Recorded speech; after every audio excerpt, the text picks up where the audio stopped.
Ladies and gentlemen, we're here at the WPA Sword of the Titans, and I have Liz here, returning to the stage. Congratulations for returning to the stage. Thank you. Thank you very much. Yeah, and as you can recall, reference an older interview from November where you said, "That's not my thing." Do you have any personal goals as far as getting on stage, competing yourself? I used to compete, and I no longer compete. I'm not built for figure, which is kind of what I wanted to do. I'm built more for bikini, and it's not my thing. That's not my thing. I said I would never do bikini, or I would never step on stage again. Right. Can you elaborate about that again, or why you said that, or how you felt? I had a very successful final figure show with my nutritionist Kim Porterfield out of the Institute of Eating Management in Houston, Texas. But I felt that Kim and I had proved what I set out to prove, that you can eat carbs and get lean at the same time. So I felt no reason to get back on stage. But then I just started getting the itch. My clients were doing so great. I have one client in particular, you know her very well, Dr. Nicole King, who we said, look, if you get your pro card, Nick, I will step on the stage So again. it's kind of like a bet? A little bit? A little bit, okay. Yeah. But she was looking forward to me getting back on the stage. Those were my terms. Okay. So very good. There we go.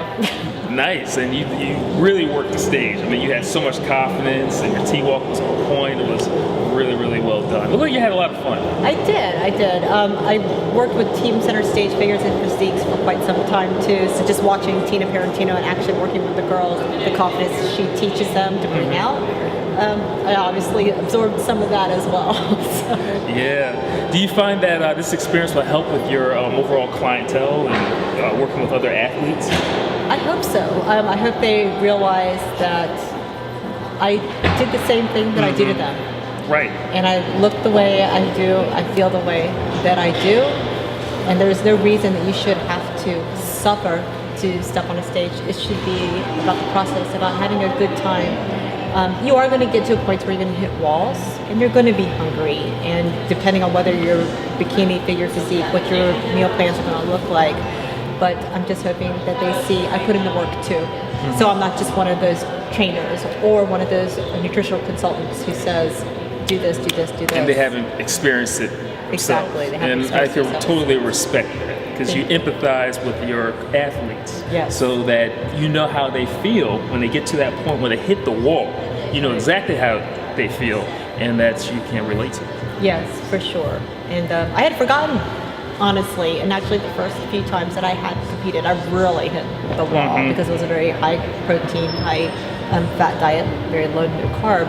So I really hit the wall and went underneath it, and it fell off. You're right. It was pretty bad. So this time around, hit a couple of walls. And what was really funny is I'm doing it to myself, right? Yeah, I'm creating my own nutrition plan. I'm like, oh my God, I have to drop the calories. I don't want to do that, but I did it. But it is what it is. Everyone's going to hit a wall every now and then. Sure. And what's the next step from here? No, it's just kind of figuring it out. Keep working with my clients. I have 3 that are interested in doing a show in November, so I want to focus on them. I actually have 2 clients on the show today. They're up in Philadelphia, so I'm wishing them luck as well. But I like the coaching aspect. This is fun too, don't get me wrong, but I like to be backstage. Very good. Well, Liz, it's been a pleasure watching you and seeing your story unfold, and it's just great. So thank you very much for supporting the WPA. Yes, sir. Thank you. All right, thank you.